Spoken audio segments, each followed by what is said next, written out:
नमस्कार, स्वागत है आपका राजधानी न्यूज गुरुग्राम में। इस वक्त की सबसे खास खबर ये आ रही है कि पिछले एक साल से जो कृषि कानून है उसके लिए जो विरोध चल रहा था, अब यह कृषि कानून वापस लिए जाएंगे।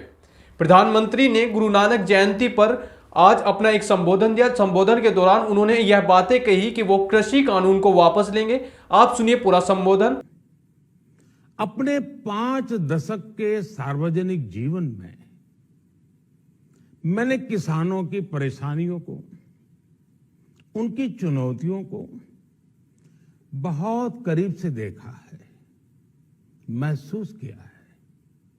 इसलिए जब देश ने मुझे 2014 में प्रधानमंत्री के रूप में सेवा का अवसर दिया, तो हमने कृषि विकास, किसान कल्याण को सर्वोच्च प्राथमिकता दी। साथियों, इस सच्चाई से बहुत लोग अनजान हैं कि देश के 100 में से 80 किसान छोटे किसान हैं। उनके पास 2 हेक्टेयर से भी कम जमीन है। आप कल्पना कर सकते हैं, इन छोटे किसानों की संख्या 10 करोड़ से भी ज्यादा है। उनकी पूरी जिंदगी का आधार यही छोटी सी जमीन का टुकड़ा है। यही उनकी जिंदगी होती है। और इस छोटी सी जमीन के सहारे ही वो अपना और अपने परिवार का गुजारा करते हैं। पीढ़ी दर पीढ़ी परिवारों में होने वाला बंटवारा इस जमीन को और छोटा कर रहा है। इसलिए देश के छोटे किसानों की चुनौतियों को दूर करने के लिए हमने बीज, बीमा, बाजार और बचत, इन सभी पर चौतरफा काम किया। सरकार ने अच्छी क्वालिटी के बीज के साथ ही किसानों को neem coated urea, soil health card, micro irrigation जैसी सुविधाओं से भी जोड़ा। हमने 22 करोड़ सॉइल हेल्थ कार्ड किसानों को दिए और इस वैज्ञानिक अभियान के कारण एग्रीकल्चर प्रोडक्शन भी बढ़ा। साथियों, हमने फसल बीमा योजना को अधिक प्रभावी बनाया। उसके दायरे में ज्यादा किसानों को लाए। आपदा के समय ज्यादा से ज्यादा किसानों को आसानी से मुआवजा मिल सके, इसके लिए भी पुराने नियम बदले। इस वजह से बीते 4 साल में 1 लाख करोड़ रुपए से अधिक का मुआवजा हमारे किसान भाई बहनों को मिला है। हम छोटे किसानों और खेत में काम करने वाले श्रमिकों तक बीमा और पेंशन की सुविधाओं को भी ले आए। छोटे किसानों की जरूरतों को पूरा करने के लिए सीधे उनके बैंक खातों में 1,62,000 करोड़ रुपए ट्रांसफर किए, सीधे उनके खाते में। साथियों, किसानों को उनकी मेहनत के बदले उपज की सही कीमत मिले, इसके लिए भी अनेक कदम उठाए गए। देश ने अपने रूरल मार्केट इंफ्रास्ट्रक्चर को मजबूत किया। हमने एमएसपी तो बढ़ाई है, साथ ही साथ रिकॉर्ड सरकारी खरीद केंद्र भी बनाए। हमारी सरकार द्वारा की गई उपज की खरीद ने पिछले कई दशकों के रिकॉर्ड तोड़ दिए हैं। देश की 1000 से ज्यादा मंडियों को ई नाम योजना से जोड़कर हमने किसानों को कहीं पर भी अपनी उपज बेचने का एक प्लेटफॉर्म दिया और इसके साथ ही देश भर की कृषि मंडियों के आधुनिकीकरण पर भी हमने करोड़ों रुपए खर्च किए। साथियों, आज केंद्र सरकार का कृषि बजट पहले के मुकाबले 5 गुना बढ़ गया है। हर वर्ष 1.25 लाख करोड़ रुपए से अधिक कृषि पर खर्च किए जा रहे हैं। 1 लाख करोड़ रुपए के एग्रीकल्चर इंफ्रास्ट्रक्चर फंड के माध्यम से गांव और खेत के नजदीक भंडारण, इसकी व्यवस्था, कृषि उपकरण जैसी अनेक सुविधाओं का विस्तार, ये सारी बातें तेजी से हो रही है। छोटे किसानों की ताकत बढ़ाने के लिए 10,000 एफपीओ किसान उत्पादक संगठन बनाने का अभियान भी जारी है। इस पर भी करीब 7,000 करोड़ रुपए खर्च किए जा रहे हैं। माइक्रो इरिगेशन फंड के आवंटन को भी 2 गुना करके 10,000 करोड़ रुपए कर दिया गया है। हमने क्रॉप लोन भी 2 गुना कर दिया, तो इस वर्ष 16 लाख करोड़ रुपए हो जाएगा।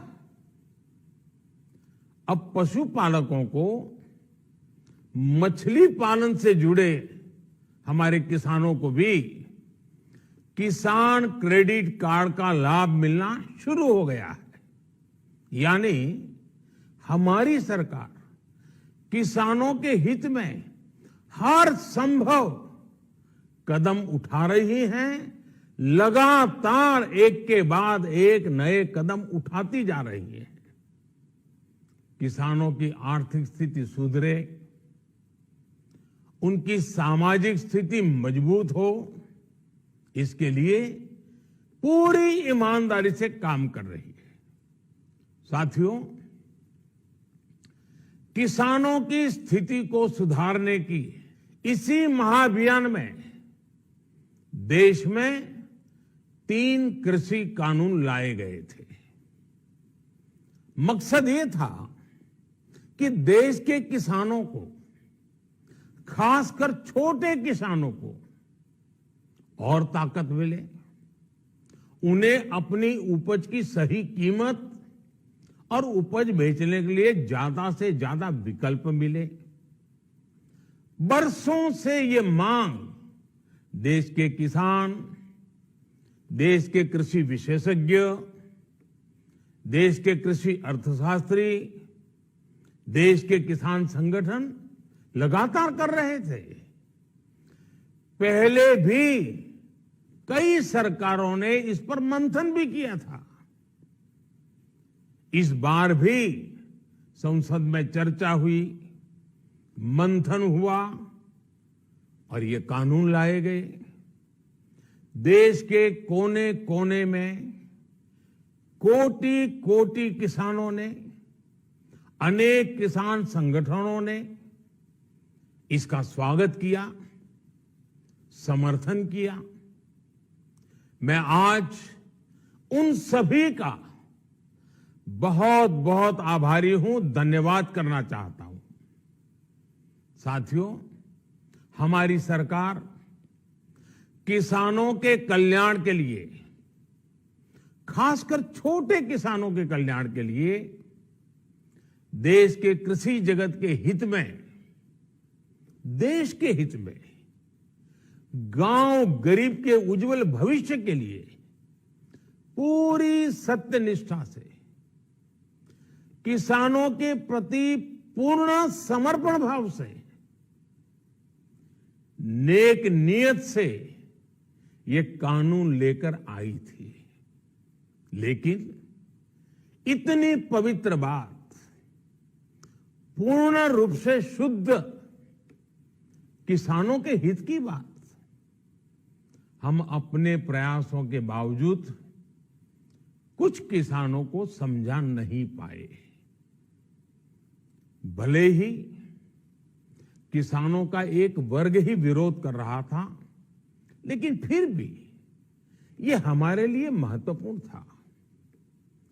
कृषि अर्थशास्त्रियों ने, वैज्ञानिकों ने, प्रगतिशील किसानों ने भी उन्हें कृषि कानूनों के महत्व को समझाने का भरपूर प्रयास भी किया।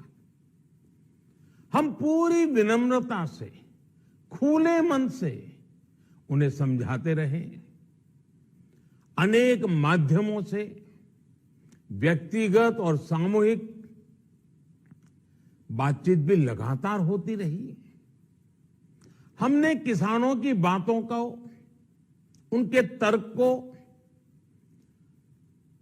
समझने में भी कोई कोर कसर बाकी नहीं छोड़ी। कानून के जिन प्रावधानों पर उन्हें ऐतराज था, सरकार उन्हें बदलने के लिए भी तैयार हो गई। 2 साल तक हमने इन कानूनों को सस्पेंड करने का भी प्रस्ताव दिया। इसी दौरान ये विषय माननीय सर्वोच्च न्यायालय के पास भी चला गया। ये सारी बातें देश के सामने है, इसलिए मैं इनके अधिक विस्तार में नहीं जाऊंगा। साथियों, मैं आज देशवासियों से क्षमा मांगते हुए सच्चे मन से और पवित्र हृदय से कहना चाहता हूं कि शायद हमारी तपस्या में ही कोई कमी रही होगी, जिसके कारण दिए के प्रकाश जैसा सत्य कुछ किसान भाइयों को हम समझा नहीं पाए। आज गुरु नानक देव जी का पवित्र प्रकाश पर्व है। ये समय किसी को भी दोष देने का नहीं है। आज मैं आपको, पूरे देश को ये बताने आया हूं कि हमने 3 कृषि कानूनों को वापस लेने का, रिपील करने का निर्णय लिया है। इस महीने के अंत में शुरू होने जा रहे संसद सत्र में, इसी महीने में, हम 3 कृषि कानूनों को रिपील करने की संवैधानिक प्रक्रिया को पूरा कर देंगे। साथियों, मैं आज अपने सभी आंदोलनरत किसान साथियों से आग्रह कर रहा हूं, आज गुरु पर्व का पवित्र दिन है। अब आप अपने अपने घर लौटे, अपने खेत में लौटे, अपने परिवार के बीच लौटे। आइए एक नई शुरुआत करते हैं, नए सिरे से आगे बढ़ते हैं। साथियों, आज ही सरकार ने कृषि क्षेत्र से जुड़ा एक और अहम फैसला लिया है। 0 बजट खेती यानी प्राकृतिक खेती को बढ़ावा देने के लिए, देश की बदलती आवश्यकताओं को ध्यान में रखकर क्रॉप पैटर्न को वैज्ञानिक तरीके से बदलने के लिए एमएसपी को और अधिक प्रभावी और पारदर्शी बनाने के लिए ऐसे सभी विषयों पर भविष्य को ध्यान में रखते हुए निर्णय लेने के लिए एक कमेटी का गठन किया जाएगा। इस कमेटी में केंद्र सरकार, राज्य सरकारों के प्रतिनिधि होंगे, किसान होंगे, कृषि वैज्ञानिक होंगे, कृषि अर्थशास्त्री होंगे। साथियों, हमारी सरकार किसानों के हित में काम करती रही है और आगे भी करती रहेगी। मैं गुरु गोविंद सिंह जी की भावना में अपनी बात समाप्त करूंगा। देहि शिवावर मोहे इहे, शुभ कर्मन ते कबहू न टरो। हे देवी, मुझे ये वर दीजिए कि मैं शुभ कर्म करने से कभी पीछे ना हटूं। जो किया किसानों के लिए किया, जो कर रहा हूं देश के लिए कर रहा हूं। आप सभी के आशीर्वाद से मैंने मेहनत में पहले भी कोई कमी नहीं की थी। आज मैं आपको विश्वास दिलाता हूं कि अब और ज्यादा मेहनत करूंगा ताकि आपके सपने साकार हो सके। सर 26 नवंबर 2020 को कृषि कानून के विरोध में आंदोलन किया गया था, जिस पर दिल्ली के अलग अलग बॉर्डरों पर किसानों ने आंदोलन किया था। उसके बाद 26 जनवरी के दिन इन्हीं किसानों ने लाल किले में जाकर प्रदर्शन किया था। प्रदर्शन के बाद काफ़ी ज़्यादा हमारे देश में ऐसी व्यवस्था बन गई थी जिस पर लोगों का विरोध होने लगा था। इसके बाद आज पूरा 1 साल होने को आया है। प्रधानमंत्री मोदी ने गुरु नानक जयंती पर देश को संबोधित करते हुए आज तीनों कृषि कानूनों को वापस लेने की बात कही है। अगर आपको हमारा वीडियो अच्छा लगे तो हमारे वीडियो को लाइक कीजिएगा और हमारे चैनल को सब्सक्राइब कीजिएगा। धन्यवाद।